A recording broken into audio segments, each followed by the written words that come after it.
I am extremely sorry madam, थोड़ा late हो गया, थोड़ा फंस गया था ऑफिस के काम से। It's okay. आपकी वाइफ घर पर है या कहीं और? क्यों? एक्चुअली बच्चों से भी पूछा पर वो थोड़े कंफ्यूज लगे। उनका फोन भी स्विच ऑफ आ रहा है। सब ठीक तो है ना? हाँ हाँ सब ठीक है। असल में वो मायके गई है, कुछ दिनों में आ जाएगी वापस। ओह, क्योंकि मुझे लगा कि अच्छा मेरी मिसेस आएगी तो आपको फोन करने के लिए बोलता हूँ। चलो बच्चों, लेट हो रहा है ना, पार्क जाना है ना। बाय करो ना टीचर को। Bye teacher. बाय। होमवर्क दिया ना, होमवर्क करेंगे फिर हम खेलेंगे। Mister Umesh, yes. एक मिनट, आपकी वाइफ का फोन नहीं आया? एक्सक्यूज मी, बेटा रुकना है यहाँ पे, मैं आता हूँ। आपने कहा था आपकी वाइफ फोन करेंगी। असल में वो मायके गई है, कुछ दिनों में आ जाएगी वापस। अच्छा मेरी मिसेस आएगी तो आपको फोन करने के लिए बोलता हूँ। उनका नंबर भी एक्टिव नहीं है, कहीं कोई प्रॉब्लम तो नहीं है? सच बताऊं, मेरे सब प्रॉब्लम ही प्रॉब्लम है। इनकी आई भाग गई है किसी के साथ, वो चक्कर चल रहा था तो भाग गई। अब आप ही बताएं मैं क्या बताऊं इन दोनों को। इनको बोला इनकी आई मायके गई है, ये दोनों वेट कर रहे हैं कब इनकी आई मायके से वापस आएगी। अब बार बार पूछोगे तो बुरा तो लगेगा ही ना। हम आपको बता दें कि लड़की पिछले 11 सालों से इस अवस्था में है। जब इस लड़की की अपनी उम्र तकरीबन 11 साल की थी, तब से पिछले 11 सालों से ये लड़की इस छोटे से कमरे में कैद है और इसने बाहर की दुनिया की एक झलक तक नहीं देखी। चौंक गए ना आप? लेकिन किसने किया इससे कैद और क्यों? क्या इसका उन बच्चों की गायब मां से कोई ताल्लुक था? क्या उन बच्चों की मां वाकई अपने प्रेमी के साथ भाग गई थी या फिर सच्चाई कुछ और ही थी जिसे उसका पति उमेश वागले छिपा रहा था?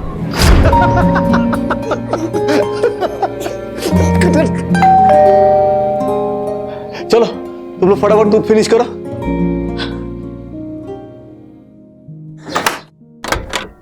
नमस्कार।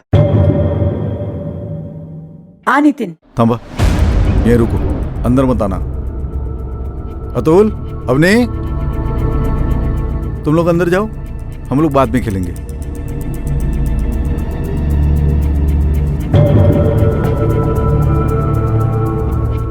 बोला। वसुधा कुठे?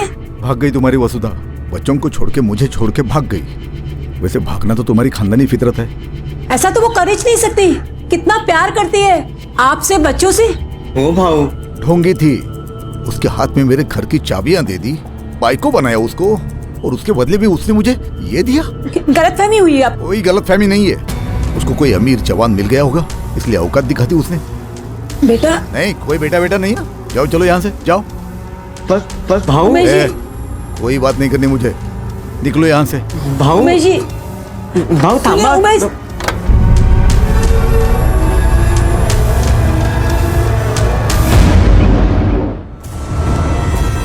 इसका पति क्या नाम बताया आपने? साहब उमेश पिंगले।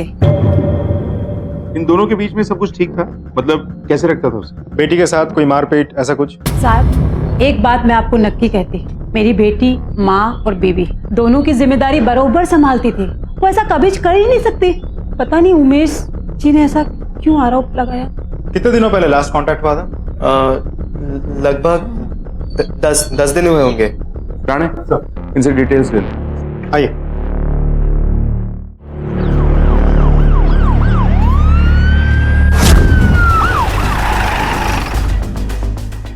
तुम्हारी बीवी 10 दिनों से लापता है? हाँ 10 दिन हो गए शायद। और तुमने अभी तक कंप्लेंट तक नहीं लिखवाई? एक मिनट सर। बच्चों, अतुल, अवनी, उठो, अंदर जाकर ड्राइंग करो। पकड़ो, आ जाओ।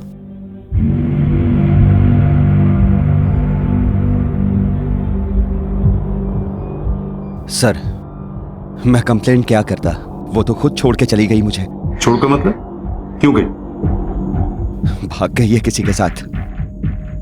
देखिए मेरे बच्चे पहले से ही बहुत डिस्टर्ब हैं। अगर मैं पुलिस कंप्लेन करता तो पूछताछ होती थी, बच्चों को और टेंशन होता था। उमेश, तुम्हारी बीवी सच में ही घर छोड़ के चली गई या तुमने कुछ किया उसके साथ? सर मेरी बीवी से मैं बहुत प्यार करता था। वैसे ये मेरी दूसरी बीवी है। पहली बीवी 12 साल पहले मर गई कैंसर से। वसुधा तभी हमारे घर पे काम करती थी। मेरी बीवी के मरने के बाद वसुधा ने मेरे घर को बहुत अच्छे से संभाला था। साहब पानी पी लो। मुझे बहुत अच्छी लगने लगी थी। एक दिन मैंने उसे शादी के बारे में पूछा, उसने हाँ कर दी। उसे कोई प्रॉब्लम नहीं थी, प्रॉब्लम तो मेरे माँ बाप को था। बेटा आशीर्वाद लो। कोई जरूरत नहीं, जब मना किया था तो सुना नहीं, अब आशीर्वाद चाहिए। बस बहुत हो गया आप लोगों का। रीति रिवाज का सोचकर आशीर्वाद लेने आए, चुपचाप आशीर्वाद दीजिए। मेरे ही घर में मेरी बीवी को कुछ नहीं बोलने का। आप लोगों को अगर जमता है तो रहो यहाँ पर, नहीं तो निकलो यहाँ से। वसुधा के प्यार के लिए मैंने अपने माँ बाप को घर से निकाल दिया था। शादी करके मैंने एक नई फैमिली लाइफ की शुरुआत की थी। इतना सब कुछ करने के बावजूद भी एक सेकंड में वो सब कुछ छोड़कर चली गई। अतुल, अवनी, ए अवनी बेटा उठो, देखो पापा क्या लाए हैं तुम्हारे लिए। ये लो। वसुधा। पापा मम्मी बाहर गई थी, अब तक आई नहीं। बच्चे भूखे थे मेरे, उनके खाने के लिए कुछ भी नहीं था। वसुधा का कहीं पता नहीं था। उसके कपड़े, थोड़े बहुत गहने जो भी थे वो सब गायब थे। मैंने उसका फोन ट्राई किया लेकिन वो भी अनरीचेबल था। तभी से सब खत्म हो गया। वसुधा का किसी के साथ रिलेशन था क्या? तुम्हें क्यों लगता है कि वो किसी के साथ भाग गई? सर मैंने उसे खुश रखने के लिए सब कुछ किया, सब दिया, लेकिन क्या? सर वो 30 साल की है, मैं 50 साल का। शायद उसे कोई जवान मर्द, उसने सोचा होगा कि मैं उसके लिए बुढ़ा हो गया हूँ, और क्या। वसुधा के घर वालों को कहना है कि वो तुम लोगों को छोड़कर नहीं जा सकती। उसके लिए घर और फैमिली ही सब कुछ है। वो लोग की आमदनी बंद हो जाती ना, इसके लिए नाटक कर रहे हैं वो लोग। उनका घर तो मेरे पैसे से ही चलता है साहब। मेरे से ज्यादा पैसा ऐंठने के लिए ये सब नौटंकी कर रहे हैं वो लोग। वो लोग को 100% मालूम है वसुधा कहाँ है। वसुधा की और उसकी माँ की हमेशा फोन पर बातचीत होती थी, सारी बातें एक दूसरे से शेयर करते थे। तो वसुधा की माँ को पता होगा ना वसुधा का कहीं चक्कर चल रहा है। किसके साथ भाग सकती है वसुधा, पता है तुम्हें? सर किसी पति को यह बात कैसे पता हो सकती है? दिन भर मर मर के घर के लिए पैसे कमाओ, पीठ पीछे घर में क्या चल रहा है मुझे कुछ मालूम नहीं था, कोई अंदाजा नहीं था मुझे।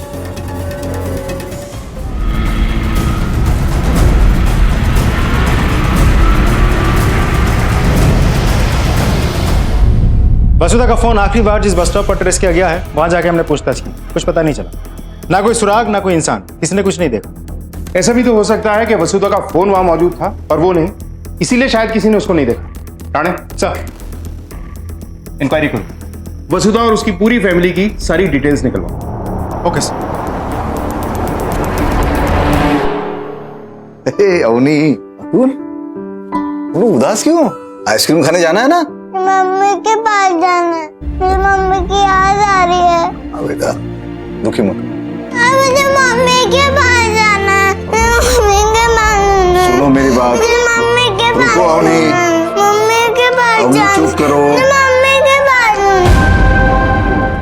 फैमिली एकदम क्लोज है साहब, मतलब हमारा उनके साथ मिलना जुलना था और हमारे बच्चे भी एक दूसरे के साथ खेलते थे। लेकिन साहब वसुधा भाभी का किसी के साथ चक्कर था या वो भाग गई करके मेरे को मालूम नहीं।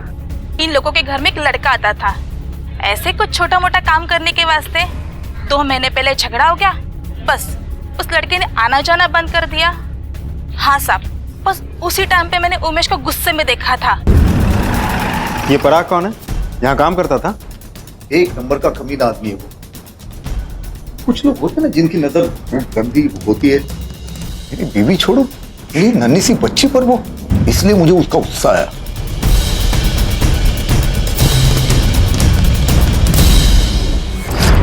साहिब उमेश बहुत बड़ा संकी है, पागल आदमी है वो। उसको ऐसा लगता है कि आसपास का हर एक आदमी उसकी बीवी को ही पूरा है। तू वसुधा को बुरी नजर से नहीं देखता था? नहीं साहब, बिल्कुल भी नहीं। वो क्या है ना साहब, भाभी को कंप्यूटर सीखने का था और मेरे को साइबर कैफे का अच्छा एक्सपीरियंस है, इसलिए मैं उनकी मदद क्या करता था। और साहब बस यही बात वो उमेश को अच्छी नहीं लगी, इसलिए भड़क गया वो। और साहब आप लोग को क्या कह रहे थे? उनकी बेटी को मैं, छी साहब, मुझे तो सोचते हुए भी घिन आ रही है। देखिए साहब, अवनी मेरे बहुत क्लोज है, मेरे को मामा बुलाती है वो।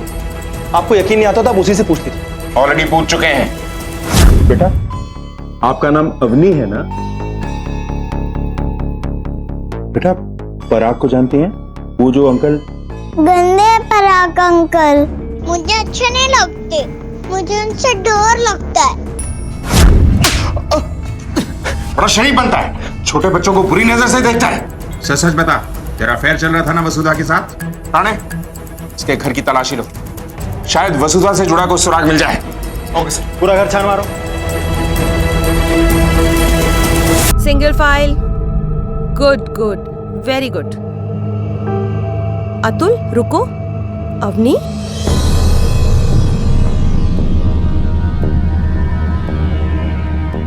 ये निशान कैसा है बेटा? मैम, वो खेलते खेलते लग गया था। पक्का ना? Yes teacher. संभाल कर खेला करो ना, चोट नहीं लगनी चाहिए, राइट? और बेटा, कोई भी प्रॉब्लम हो तो मेरे पास आना, ठीक है? अवनी चलो, thank you Sarika teacher. Excuse me mister Umesh. चलो। मिस्टर,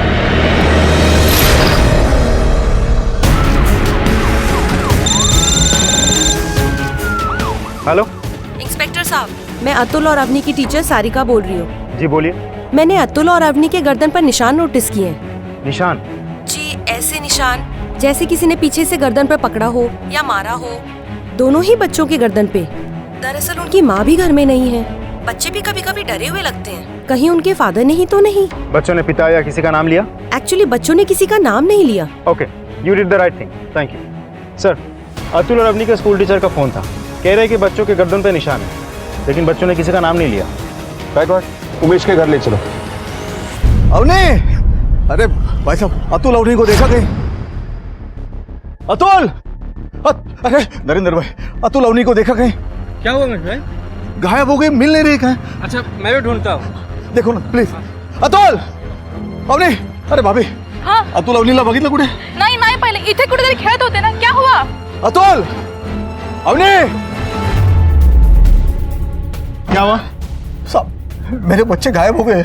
लास्ट टाइम कहाँ देखा था? सर मैं उन्हें खुद स्कूल से लेके आया था, वो घर पे बैठ के होमवर्क कर रहे थे, मैं कुछ काम से बाहर गया था, आके देखा तो गायब है। बैकवर्ड, आसपास पता करो, चलो घर चल। चलिए।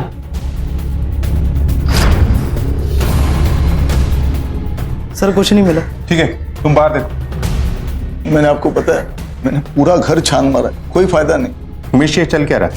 पहले तुम्हारी बीवी लापता है और अब बच्चे। सर आप ये मुझे क्यों पूछ रहे? बच्चों की गर्दन पे घाव के निशान थे, तुमने मारा? वसु ने मारा था, डिसिप्लिन के नाम। मैंने कई बार उसे रोका, लेकिन उसने मेरी एक न मानी। कुछ ज्यादा ही जोर से मारा है। 10 दिन के बाद भी घाव के निशान हैं। कहीं ऐसा तो नहीं कि बीवी गायब है तो सारे इल्जाम उसके ऊपर मर रहे हो? सर, कहीं ऐसा तो नहीं कि वसुधा पहले खुद गायब हुई हो और फिर अपने बच्चों को साथ लेकर गई हो? ऐसा भी हो सकता है वो खुद ना आई हो, किसी की मदद ली हो, शायद उसी की जिसके साथ वो भागी। सर, ये पराग के पुराने और रिसेंट कॉल रिकॉर्ड।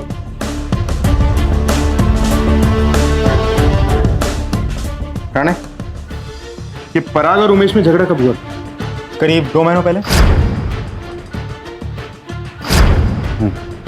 इस कॉल रिकॉर्ड के हिसाब से झगड़ा होने के बाद भी वसुधा पराग के साथ कांटेक्ट में थी। कहीं उमेश का शक सही तो नहीं है कि माँ और बेटी ने मिलकर प्लान बनाया हो और पराग भी इस प्लान में शामिल? उनका घर तो मेरे पैसे से ही चलता है सर। मेरे से ज्यादा पैसा ऐंठने के लिए ये सब नौटंकी कर रहे हैं वो लोग। मतलब उमेश की पहली बीवी की मौत होने के बाद वसुधा ने उमेश के साथ शादी की, हालात का फायदा उठाकर, फिर महीनों महीने पैसे कमाए और उसके बाद नया शिकार। एग्जैक्टली। दूसरों की बीवियों की बड़ी फिक्र होती है तुझे, है ना? साहब ऐसा कुछ नहीं है, आई शपथ, वसुधा वही मेरी दोस्त की जैसी थी, इसलिए मुझे उनकी फिक्र थी साहब। देखिए, अब वो उमेश की बात पे भरोसा मत कीजिए, बहुत बड़ा झोला मालूम था साहब वो। मैं सच कह रहा हूँ आपसे, आप लोग एक बार उससे उगलवाइए तो सही, सारा सच अपने आप बाहर आ जाएगा साहब। लिख के ले लो आप मेरे से, मैंने कुछ नहीं किया साहब, मेरे पर भरोसा करो साहब, मैंने कुछ नहीं किया।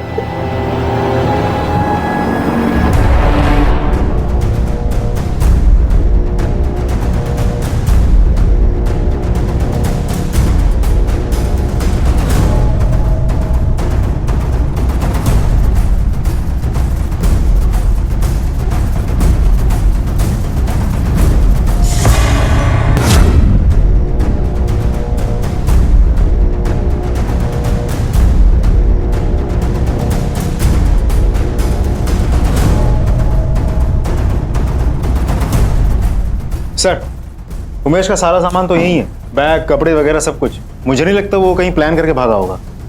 कहीं बच्चों को ढूंढने तो नहीं निकल गया, या फिर कहीं खुद ही खतरे में तो नहीं? सबसे पहले वसुधा का गायब होना, वो भी पैसों, गहनों और कपड़ों के साथ। सारी वारदातों को देखें तो वसुधा का गायब होना प्री प्लान लगता है, जैसे पहले से ही सब तैयारी कर रखी हो। सर, आपको ये बात अजीब नहीं लगती? वसुधा के कॉल डिटेल्स चेक करके हमें ऐसा कुछ भी नहीं मिला जिससे ये साबित हो कि उसका किसी के साथ अफेयर चल रहा है। ये भी तो हो सकता है कि उसके एरिया का ही कोई हो, आस पड़ोस वाला, जो डायरेक्ट ही आ जाता हो। राणे सर, वसुधा के घर के आसपास अफेयर के बारे में पता करो, तब तक मैं पूना जाके आता हूँ। पूना? उमेश के माँ बाप पूना में रहते हैं, एक बार जरा उनसे भी तो मिल लें। Okay sir.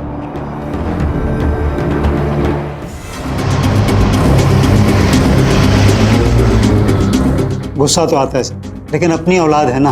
पहली बीवी को कैंसर था, दिन रात मेहनत करता था, उसका ट्रीटमेंट भी चल रहा था और खर्चा डबल होता। तभी वसुधा उसके यहाँ काम करती थी, पूरा घर संभालती थी। आओ साहब, आदमी को कोई तो चाहिए ना। वसुधा सामने थी 24 तास, सब जम गया दोनों का। अपने आई पापा को घर से निकाल दिया, इसलिए अपने उससे रिश्ता ही तोड़ दिया। बाद में सुना कि वो सब छोड़कर सातारा चला गया। एड्रेस क्या है उस पुराने घर का जहाँ वो पहले रहता था? सर, तभी से मैं ही रह रहा हूँ यहाँ पे, भाड़े पे। या पहले जो रहता था उमेश पिंगले, कभी आया था कोई सामान लेने वगैरह, या कोई बात हुई हो आपसे? नहीं सर, ऐसा तो कुछ नहीं हुआ। ऐसा कैसे हो सकता है? घर बदलने के बाद लेटर्स वगैरह चेक करने, फॉर्मेलिटीज खत्म करने, कोई सामान रह गया उसे लेने, लोग तो वापस आते ही हैं। 16 साल की लड़की, घर में काम करने वाले से उन्होंने शादी कर ली। ना जाने लोग क्या क्या बोल रहे थे। फिर सब वसुंधरा और उनकी छोटी बहन के साथ घर छोड़ के सब चले गए। छोटी बहन? हाँ साहब।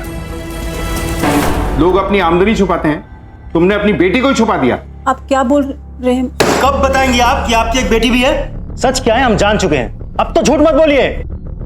साहब, मुझे माफ कर दीजिए, मैं आपको सब बताती। साहब, वो हमारी फैमिली बहुत बड़ी थी, सबको संभालना जम नहीं रहा था। इसीलिए वासु ने जब बोला कि वो मेरी छोटी बेटी राशि को अपने साथ लेकर जाएगी तो मैं मान गई। अच्छा है ना, इसका भविष्य सुधर जाएगा। अच्छे घर में रहेगी तो अच्छे घर में शादी भी होगी इसकी। येऊ दे तिला माझ्या बघ। हो बरोबर आहे, पण जावे बाबू को चलेगा? आई, उमेश जी तो इतने अच्छे हैं कि मैं क्या बताऊं। ये सोचकर कि मेरे बेटी का भविष्य सुधर जाएगा, चमक जाएगा, इस बोल के साहब मैंने ले जाने के लिए हाँ कह दिया। 6 महीने के बाद वसु का फोन आया, बोली कि राशु लफड़ा करके भाग गई है। राशि भाग गई? मैं उसका अच्छा करने गई और मेरी नाक कटा दी उसने। अब सब हंसेंगे हम पर, पता है? गलती कर दी मैंने जो उसको मैं इधर लेकर आई। साहब, बासु बेचारी का कहना भी तो सही था ना। वसुधा ताई है राशि की, वो राशि को बहुत प्यार करती थी। वो तो राशि को तकलीफ में देख भी नहीं सकती थी, और वो राशि नालायक भाग गई। मुझे तो इस बात का डर था साहब कि कहीं राशि की वजह से उसका घर ना टूट जाए। कितना बुरा लगा होगा उमेश जी को। उस दिन के बाद से मेरी बेटी मेरे लिए मर गई, कभी नहीं सोचा मैंने उसके बारे में। मतलब तुमने अब तक अपनी बेटी की गुमशुदगी की रिपोर्ट तक नहीं लिखवाई?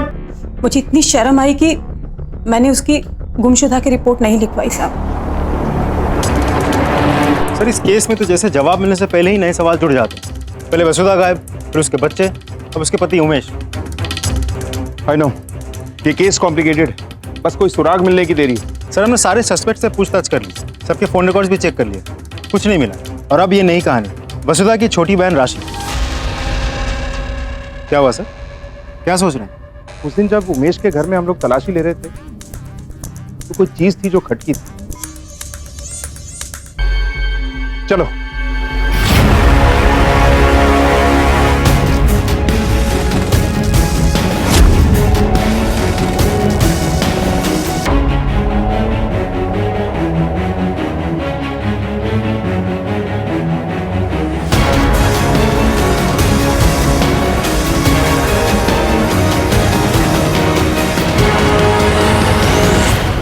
क्या ढूंढ रहे हैं सर?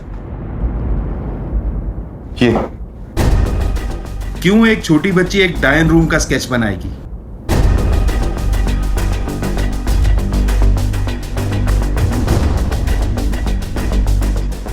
सर, यहां तो कोई दरवाजा नहीं है।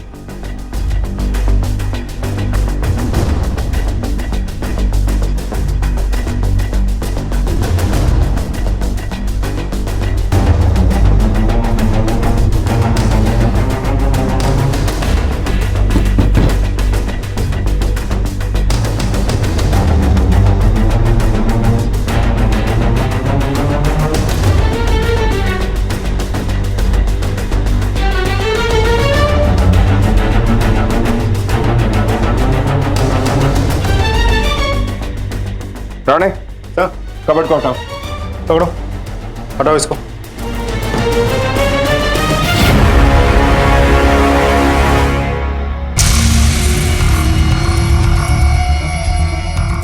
तोड़ दो ताला, ताला तोड़ो।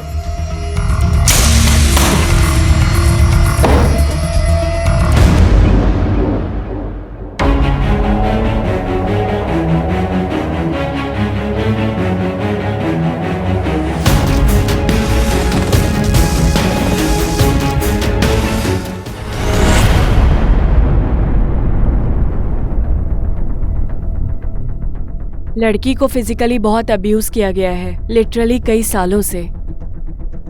इसके शरीर पे जो घाव हैं, कुछ नए हैं, कुछ बहुत पुराने। कितने सालों तक? 5, 10, 15, एग्जैक्टली कुछ कहा नहीं जा सकता। ऐसा कैसे हो सकता है? उनके यहाँ हमारा आना जाना है। अगर उन लोगों ने किसी लड़की को अपने घर पे रखा होता तो हमें दिखती ना, वो भी इतने सालों से। ऐसा हो ही नहीं सकता। मैं खुद हजारों बार गया उनके घर में छोटे मोटे काम करने के लिए, कभी इलेक्ट्रिसिटी का, कभी वायर का, कभी कुछ कभी कुछ। अगर ऐसा कुछ होता तो मेरे को दिखता नहीं क्या सर? क्या सालों से बंधक बनी ये लड़की वासु की वही छोटी बहन राशि थी जिसे वासु अपने साथ घर ले गई थी? तो क्या खुद वासु और उसके पति उमेश ने ही उसे वहां कैद कर रखा था 11 सालों तक? पर क्यों? क्या उसे किसी बात की सजा दी जा रही थी? और अगर वो लड़की वास्तव में कोई और ही थी तो कौन थी? बहरहाल सवाल ये था कि वासु और उमेश कहाँ थे? कहाँ थे उनके 2 बच्चे अतुल और Avni? Sir, Mumbai Oshiwara police station से फोन आया। मुंबई? यस सर, मैंने वसुधा के बच्चों के फोटोग्राफ सर्कुलेट करवाए थे सर। उनमें से एक बच्चा मुंबई में भीख मांगते हुए देखा गया है। उन लोगों का कहना है कि बच्चा अतुल से मैच करता है। अतुल बेटा, मैं याद हूं ना, मैं घर आया था ना आपके। बेटा पापा कहाँ है आपके? और अवनी? अवनी कहाँ है बेटा? अच्छा ये बताओ, मम्मा कहाँ है? मौसी आपके साथ रहती थी ना? बताओ मौसी कहाँ है? मौसी नहीं, डायन थी, हम लोग के साथ ही रहती थी। उसको एक रूम दिया था। मम्मी पापा कहते थे कि वो डायन है, इसलिए उसे लॉक करके रखा था। क्यों गए तुम लोग? बताया था ना तुमको, वो रूम में डायन है। डायन, वो डायन बच्चों को खा जाती है। वो डायन के बारे में किसी को कुछ बोलने का नहीं तो रात को आके डायन तुम लोग को खा जाएगी। तो मुंबई कैसे पहुंचा? तो जब मैंने पापा को बोला कि टीचर जो हमारे गले पे मार्क्स थे उसके बारे में पूछ रही थी, पापा ने अपनी और मुझे डायन के रूम में बंद कर दिया। फिर वो हम दोनों को मुंबई लेके गए, पर फिर अचानक पापा और अपने कहीं चले गए। मैंने बहुत ढूंढा पर वो नहीं मिले। अच्छा बेटा, आपने कहा था कि आपकी गर्दन पे निशान थे, किसने मारा था तुम्हें? पापा ने।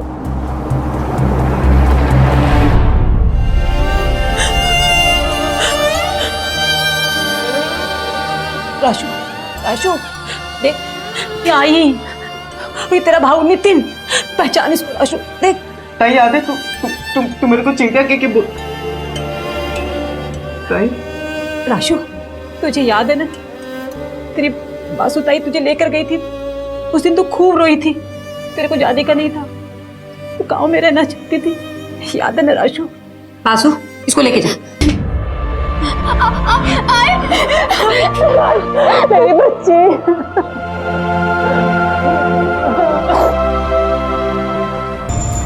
राणे ऐसा कर, देखते हैं। एक मिनट। हेलो, सारंगपुर चौकी नासिक से कांस्टेबल भट्ट बोल रहा हूँ साहब। सर, आपने जो सर्च अलर्ट भेजा था वो उमेश पिंगले को लोकेट किया गया है। Very good. कहाँ लोकेट किया? नासिक में लोकेट किया गया साहब। नेपाल के लिए टिकट बुक करा रहे थे। नजर रखो, कहीं जाने मत देना। आगे का प्लान ऑफ एक्शन बताता हूँ। ओके सर, उमेश को लोकेट कर लिया, नासिक में है। चलो सर। चल बोल। मैंने बोला ना साहब, मैंने कुछ नहीं किया। मैंने मेरी बीवी को बहुत समझाया, लेकिन उसने अपनी बहन को लॉक करके रखा था उस रूम में। अच्छा, उसने अपनी ही बहन को 11 साल तक रूम में लॉक करके रखा था? क्यों?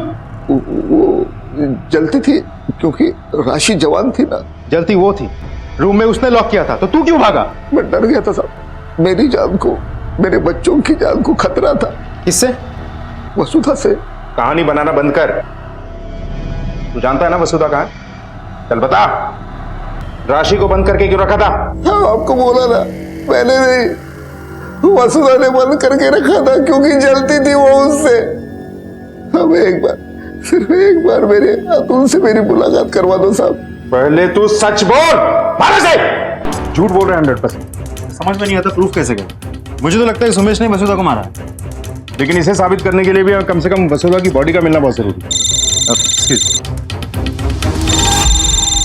डॉक्टर कुलकर्णी। हेलो। आज राशि के सारे टेस्ट कंक्लूड किए और वो सेक्सुअली एक्टिव थी। पिछले कुछ हफ्ते पहले तक उसके किसी के साथ संबंध थे, और इतना ही नहीं, वो माँ भी बन चुकी है।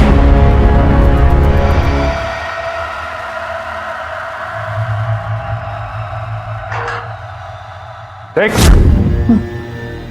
राशि की मेडिकल रिपोर्ट हमने देखी है और उसने अपने बयान भी दे दिया है। तू भी नाटक बंद कर और सच बोल। उमेश जी बच्चा चाहिए था, लेकिन वासुदेव माँ नहीं बन सकती थी। दोनों में बहुत झगड़े होते थे। वासुदेव को डर था कि उमेश जी उसको छोड़ देंगे और किसी और के पास चले जाएंगे। वसुधा राशि को मेरे सामने लाई ताकि मैं बाहर किसी और के पास न जाऊं। वसुधा को खातिर थी कि राशि पर उसका कंट्रोल रहेगा, और मैं भी ये सबसे बहुत खुश था। ऐसा ना बोलू, आप मेरे को मत छोड़ो, मैं मर जाएगी, आप मेरे को मत छोड़ो। सुनो ना, मैं आपके लिए कुछ भी करूंगी, आप बोलो ना आपको क्या चाहिए, मैं सब करेंगे आपके लिए। मेरे को मत क्या बोलूं वसु? सुन, मेरे को तेरे साथ मजा नहीं आ रहा है। 16 साल पहले कैसी थी वैसा हो सकती है अभी, दे सकती है वैसा सब कुछ नहीं ना। अरे तू तो मेरे को बच्चा भी नहीं दे पा रही है, तो तेरा क्या फायदा मेरे को? ऐसा मत बोलो, मैं बीवी है आपकी, मैं बहुत प्यार करती हूँ आपको, आपके लिए कुछ भी कर सकती है। ऐसा मत बोलो, ऐसा मत बोलो। राशि आएगा ना, मैं जवान नहीं है ना, तो मेरी बहन है ना राशि, वो 14-15 साल की है, एकदम जवान है। आप उसके साथ करो ना जो करना है, मैं आपको कुछ नहीं बोलेगी, लेकिन मेरे को मत छोड़ो, मेरे को मत छोड़ो। मैं बहुत प्यार करती हूँ आपसे। तूने मेरे लिए बहुत कुछ किया, सोच। राशि, राशि, राशि, आप बाप बनने वाले हैं। उनके बाद राशि ने अवनी को जन्म दिया। हम लोग खुश हो गए, लेकिन टेंशन था कि लोगों को क्या जवाब देंगे। अगर ये बात किसी और को पता चली तो राशि को छोड़ भी नहीं सकते थे, और उसको मारने की हिम्मत भी नहीं थी मुझमें, और रूम के दरवाजे को कबर्ड से ढक दिया। बाद में ताई को पछतावा हुआ। तूने एक मासूम की जिंदगी बर्बाद कर दी, और तेरी बीवी ने तेरा साथ दिया। और कहां छुपा के रखा अपनी पत्नी को, या फिर उसे मार दिया क्योंकि वो राशि को तेरे चंगुल से छुड़वाना चाहती थी? सच कह रहा हूं सब, मुझे नहीं पता वसुधा का। हमारा झगड़ा हुआ था, उसके दूसरे दिन वो घर छोड़कर चली गई। क्या क्या नहीं किया मैंने आपके लिए, सही गलत कुछ नहीं देखा। आपने जो बोला मैंने वो किया। अपनी छोटी बहन की जिंदगी बर्बाद कर दी आपको खुश करने के लिए, और अब जब वो पुरानी हो गई तो फिर से किसी 14-15 साल की लड़के के साथ। अब मैं राशि को छोड़ूंगी और तुम भी जाने दोगे, नहीं तो मैं सबको जाके बताऊंगी कि कितने घटिया इंसान हो तुम। आप गई होगी, मैंने कुछ नहीं किया उसको। मैं किसी का मर्डर नहीं कर सकता, तो उतनी हिम्मत नहीं है मुझ में। नहीं तो राशि को तो उसी वक्त मार देता। मैं मर्डरर नहीं हूं मैं। तू एक मर्डर से भी क्या गुजरा? उमेश को अपहरण, जबरदस्ती, शोषण और बलात्कार के लिए दोषी पाया गया। राशि को मानसिक चिकित्सा उपलब्ध करवाई गई। अतुल और अवनी की देखभाल अब उमेश के माता पिता कर रहे हैं। पर क्या ये मासूम बच्चे कभी अपनी जिंदगी के इस खौफनाक दौर को भूल पाएंगे? वासु अब तक लापता है, कोई नहीं जानता कि वो जिंदा भी है या नहीं। पुलिस की लाख कोशिशों के बावजूद वासु से जुड़ा कोई भी सुराग उनके हाथ नहीं लगा। वासु खुद भी निर्दोष नहीं है, वो चाहती तो अपने बच्चों को अपने साथ ले जा सकती थी, पुलिस को फोन कर उमेश के खिलाफ शिकायत कर सकती थी, लेकिन उसने ऐसा कुछ नहीं किया। क्यों? पहली पत्नी की अचानक हुई मृत्यु और अकेलेपन ने उमेश को मानसिक रूप से बीमार बना दिया था। उसे कम उम्र की लड़कियां आकर्षित करने लगी थी, और बहुत जल्द यह आकर्षण पागलपन बन गया। उसकी अजीबोगरीब धारणा थी कि एक सेहतमंद जवान हमसफर की मृत्यु की संभावना उसकी मृत्यु से पहले ना के बराबर थी और वो कभी अकेला नहीं पड़ेगा। 14 वर्ष की एक गरीब लड़की, सुख सुविधाओं से वंचित वासु उमेश में अपने सपनों की पूर्ति को देखकर उससे शादी कर बैठी। उसकी खुशी पर अपना सब कुछ, यहां तक कि अपनी छोटी बहन को भी निछावर कर बैठी। असल में वो अपने ही गुनहगार से प्यार कर बैठी थी। छोटी उम्र से ही अपनी हर जरूरत के लिए उमेश पर निर्भर वासु के लिए उसका कष्टदाता ही उसका जीवन दाता बन चुका था। याद रखें, बच्चे कच्ची मिट्टी की तरह होते हैं। उन्हें जिस सांचे में ढाला जाता है वो ढल जाते हैं। इसलिए बेहद जरूरी है कि उनका कोमल मन अपने आसपास के वातावरण और लोगों से सिर्फ अच्छी बातें और सुखद अनुभवों को ही सोखे। उन्हें खिलने की, बढ़ने की आजादी दें, लेकिन उनकी परवरिश और सुरक्षा की जिम्मेदारी के प्रति जागरूक रहें। उन्हें सही और गलत का अंतर समझाएं, ताकि फिर से कोई बच्चा उमेश, वासु या राशि न बने। इसी विचार के साथ अब मैं अनूप सोनी आपसे विदा लेता हूं। फिर मुलाकात होगी अगले एपिसोड में एक और चौंका देने वाले केस के साथ। तब तक अपना और अपने परिवार का ख्याल रखें और देखते रहें क्राइम पेट्रोल डायल 100। सबक एक को सीख हम सबको। जय हिंद।